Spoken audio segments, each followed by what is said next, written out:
नमस्कार दोस्तों, मैं Adarsh Sharma, business consultant and founder CEO iBaltTension.com। इस वीडियो में हम बात करेंगे मार्केट सेगमेंटेशन की। क्या होता है मार्केट सेगमेंटेशन?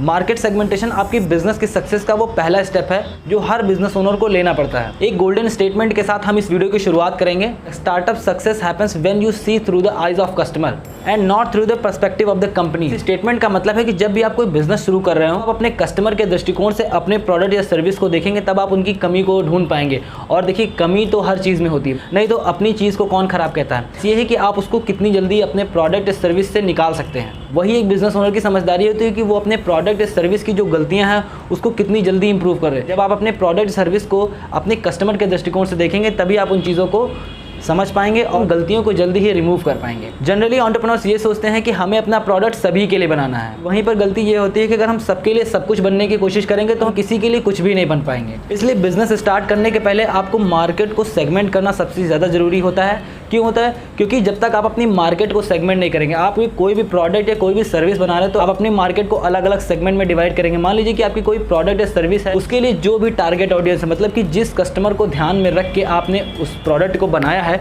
उनको आप एडवर्टाइज़ कैसे करेंगे।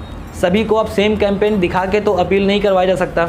मान लीजिए कि कोई भी कैंपेन आपने वर्किंग प्रोफेशनल के लिए बनाई है, तो वो वर्किंग प्रोफेशनल की जो ऐड कैंपेन है वो वर्किंग प्रोफेशनल को ही अपील करेगी।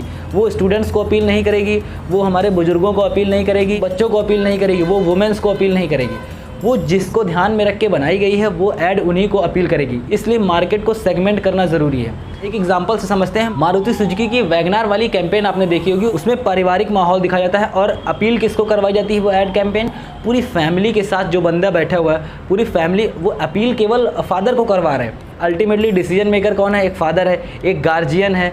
भाई उसके बच्चे भी हैं, उसकी वाइफ भी हैं, उसके दादा दादी भी हैं। तो दादा दादी तो डिसीजन लेंगे नहीं, बच्चे भी डिसीजन नहीं लेंगे, वाइफ भी डिसीजन नहीं लेगी, लेकिन उन सभी का आपस में कोई ना कोई तालमेल ज़रूर है जो मेन डिसीजन मेकर है उसको इन्फ्लुएंस करने में। इसीलिए जो उनकी ऐड कैंपेन है उसमें किसको टारगेट किया गया है? एक वो पर्सन को जो डिसीजन मेकर है, जो घर में डिसीजन लेता है, जो परचेज़ करके, जो पैसा पे करके अल्टीमेटली प्रोडक्ट या सर्विस कोई भी लेके आता है घर में। इसलिए वो हमेशा अपनी ऐड कैंपेन में किसको टारगेट करते हैं? एक फादर को, क्योंकि उसकी जेब से हमें पैसा लेना है। इन्फ्लुएंसर डिसाइडर किसको बनाते हैं? बच्चों को और वाइफ को। वो सभी इन्फ्लुएंस करते हैं कि पापा ये गाड़ी बहुत अच्छी लग रही है, ये गाड़ी में देखिए कितना पारिवारिक माहौल है और कहीं भी हम जा सकते हैं आराम से, कहीं भी हम जा सकते हैं, 4 सीटर है, 5 सीटर है। जिस हिसाब से हमारी फैमिली की स्ट्रेंथ है उस हिसाब से हम उसको ध्यान में रख के और परचेज़ करते हैं और अपने फादर को इन्फ्लुएंस करते हैं। जब आपके दिमाग में आपकी मार्केट सेगमेंट क्लियर होगी तो आप अच्छे से उनकी टारगेटिंग कर पाएंगे और अच्छे से उनको अपील करवा पाएंगे ऐड कैंपेन के थ्रू। हमारे दिमाग में टारगेट ऑडियंस क्लियर होती है कि हमें जॉब पर्सन को अपील करना है। तो जॉब पर्सन को अपील करने का मतलब है कि हम जॉब पर्सन के हिसाब से सोचेंगे, उसके जूतों में पैर डाल के हम सोचेंगे उस तरीके से कि उनको क्या क्या प्रॉब्लम्स आती हैं। अब कार के ही अगर बात में ले लें तो उनको क्या क्या प्रॉब्लम्स आती हैं। उनका बजट कम है तो उनके हमको बजट के हिसाब से बनाना है।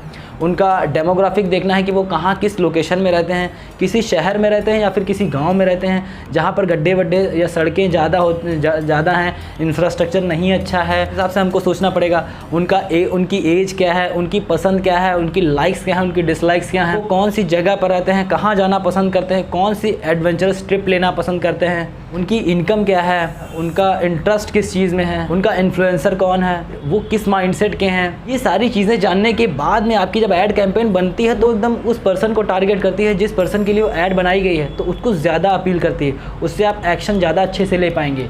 इसीलिए मार्केट सेगमेंटेशन इतना ज़्यादा इंपॉर्टेंट होता है हमारे बिज़नेस के लिए। अगर आपने अपने बिज़नेस में मार्केट सेगमेंटेशन का जो ये कॉन्सेप्ट है इसको क्लियर कर लिया है तो आपके लिए मार्केटिंग आसान हो जाएगी। आपके दिमाग में एकदम क्लियर होगा कि मुझे अपने प्रोडक्ट के लिए किस एज ग्रुप के लोगों को टारगेट करना है, किस जेंडर के लोगों को टारगेट करना है, किस लोकेशन पर मुझे ऐड कैंपेन चलानी है, किस माइंडसेट के लोगों को मुझे कस्टमर बनाना है। अल्टीमेटली बनाया तो आपने वो प्रोडक्ट उन्हीं के लिए है, लेकिन बिज़नेस शुरू करने से लेके आखिरी तक में आपको वो चीज़ें याद रखनी पड़ेगी। कहीं वो माइंड से मिस हो गई तब आप गलत पर्सन को टारगेट करेंगे और फिर रिजल्ट नहीं आएगा।